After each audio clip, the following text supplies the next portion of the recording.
So I said, I'm going to go live in Paris. So I took off, and part of me, at the time I didn't really realize, but I really left my older sister with a lot to deal with. Mm. But like I said, I was thinking of me, and I had to get out. Like I couldn't live with the sadness all the time. Mm-hmm.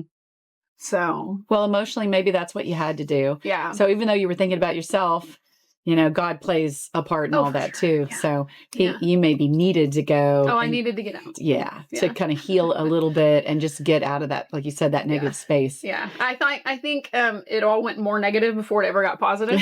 For sure. Okay. Yeah. So, well, you go to Paris. That's huge. So I tell everyone, like, Paris isn't the easiest place in the world to model. If you go to Paris, you are wanted in Paris. If you are taken by an agency in Paris, you're wanted in Paris. Yes. And obviously they saw this beautiful, freckled, redheaded girl at a young age that looked younger than she was. That's my opinion. Oh, yeah. And so you go to Paris, and then how was Paris? Tell me how modeling in Paris was. Looking back on it, I had the best time. Okay. Being in it was very much a whirlwind. I did not speak French. Yeah. Of course, a lot of people in Europe, anywhere but America, speak English because we're the lazy ones, On my way to my apartment, actually, I left the airport, had to find my way to my agency, go get one of those maps you're talking about. And where am I? Oh my goodness. Yeah. And I didn't know how to take a taxi, so I figured out how to take the subway with my 2 huge suitcases, and I'm leaving one down at the bottom of the staircase, taking the other one up, going back down, going to get my other luggage. Yeah, no elevators, This is a lot, this city. You're like, where's my head massage? Where's my van? Somebody? Yeah, no. This is like, boop, they kick you out, and they're like, figure it out, kiddo. Figure out your life here. So I go to my agency, and they're like, hey, you need to get to your apartment, unpack, your roommates will be there later after their castings, I took a taxi one of my agents put me in a taxi and told them where to take me. Yeah. And a model's apartment, yes, right? Yes, a model's apartment. Yes. And I get out, and I didn't know that the floors there start on floor 0, not floor 1, like here in America. Yeah. I'm trying to unlock my door on what I think is floor 3. I'm like, my key doesn't work. There's nobody here. I can't speak the language. I don't know how to call anybody. Yeah. And I'm just like, I want to go home. So you eventually somehow figured out you're supposed to be 1 floor up. A roommate came.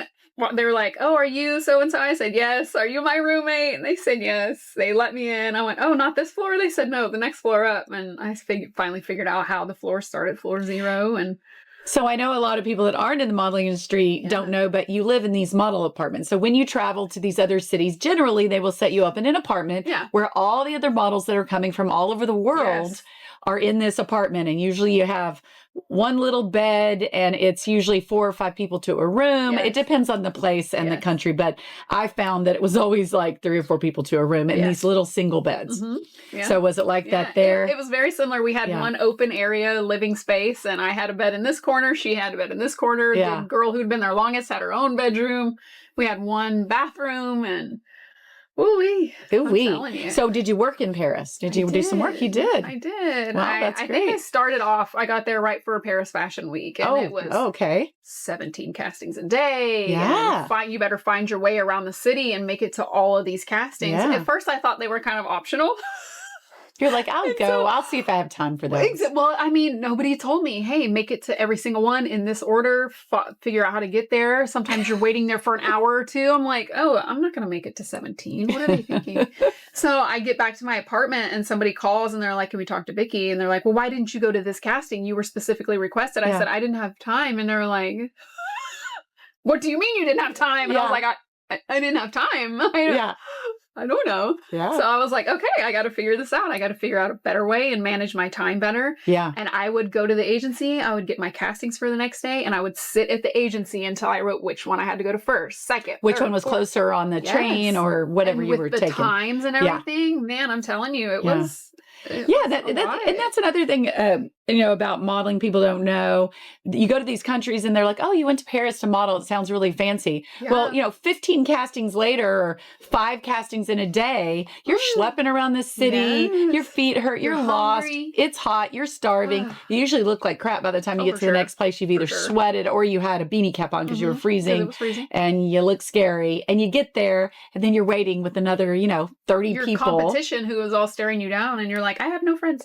Yeah. Help. Exactly. A bunch of other models speaking a bunch of other languages that are there to get the same gig. Yeah. And then you get back out on the street and you're off to the next casting. Mm-hmm. So, and then you get a couple, maybe. You get maybe one, maybe you don't get any. Maybe you don't get any. And you do this every single day, usually while you're in another country modeling. And so until you start it's interesting. Working. Yeah. Until people just start booking you, casting directors or somebody starts saying, hey, I like that redheaded girl. Let's use her.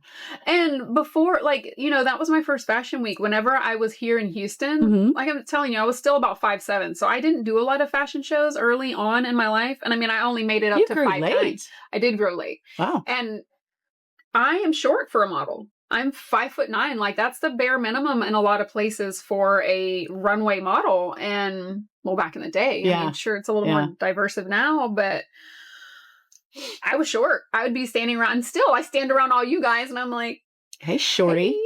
Hey, I'm gonna call you shorty from now on. So it was intimidating, being around all these beautiful girls from these other countries, and I don't know what they're saying, but they sound so amazing. And I'm just like, we're here to try to work together or compete for jobs. Right. It was. You're like, bonjour. Bonjour. Hire me, please. But it was a lot of fun. So you did Fashion Week. So tell me, this is a big deal. I did. Yeah. You did Fashion Week. So you did Paris Fashion Weeks. Yeah. That's incredible. Yes. For local, smaller designers, because I was only 5'9", and I didn't have the strong enough walk because I'd never done a lot of runway back home. Not any old designer is in Paris Fashion Week. Let's be clear. So I'm just going to go ahead and say that not just anybody can be in Paris Fashion Week as far as the designers go. Yes. So you did Paris Fashion Week. That's huge. Yeah. That's impressive. I never did Paris Fashion Week. Yeah. So that's very impressive to me. I worked in the countries where I knew I was going to work. Yeah. Yeah. That's what you do. Spain, Germany, wherever that was. I worked more in those other countries where I kind of knew that Paris was a lot more hardcore as far as I was concerned, with competition and that, that kind of thing, because you had fashion, Yeah. Anyway, so that's so impressive to me. So how long were you there? I was in Paris back and forth because I came home for Christmas holidays and stuff. A little over 6 months, I think. Oh, wow. And I got lonely. I got so lonely because my roommates would come and go because a lot of people come for Fashion Week and then they take off to the next city. They go to the next country. Really, there's a circuit. Yeah, you follow the circuit. There's a circuit that all the models do, And I wasn't following the circuit. I was staying in Paris because I was like, I'm going to do this Paris thing for a little bit. And it died down a little bit right after Fashion Week, but then you start going on other types of castings, and it was like, boom, magazine here. Oh, that's great. Campaigns with the most famous photographer I'd ever shot with. And I was like, who is this lady? And they're like, you don't know who she is. And I said, absolutely do not know who she is. Can you tell me? I'm like, we didn't have social media. Right. Like, I couldn't just look somebody You didn't up. just know everything about fashion, especially when you start so young. Oh my gosh. Do you remember this photographer's name? Yeah. Her name was Ellen von Unworth. I know that name. Yeah. And she still shoots to this day. Yeah. A lot of amazing things. Very like burlesque type shooting. And the shots I have with her, I did a Miss 60 campaign, is very like false eyelashes, huge curly hair. I had acrylic toenails on, like these very pretty, like beautiful shots. And I love her work. And I had no idea who she was. I want to see those too. Yeah. Where are these pictures? You've sent me some pictures, but now that you're telling me these other stories, I'm like, okay, I know that there's some other photos I want to see. A lot of photos I never got because, of course, back in the day, because again, it wasn't digital. Yeah, and you leave the country and nobody thinks to send you. Yeah. And you did a commercial and I never saw the commercials. You're just like, I did a commercial in that country. You're like, wonder where that is. Yeah. So, a lot of times people leave before their material comes out and you never see it. Right, that's true. And no one's trying to get it to you. Oh my gosh, no, not if someone happens to see the tear or you're there however many months later that it comes out. Yeah. Don't even know what it was used for half the time. I'm like, I wonder what that was for. Yeah, 100%. That's incredible. So you do Fashion Week, you work in with these big photographers or designers. Yeah. And tell me a little bit about the life there with the models.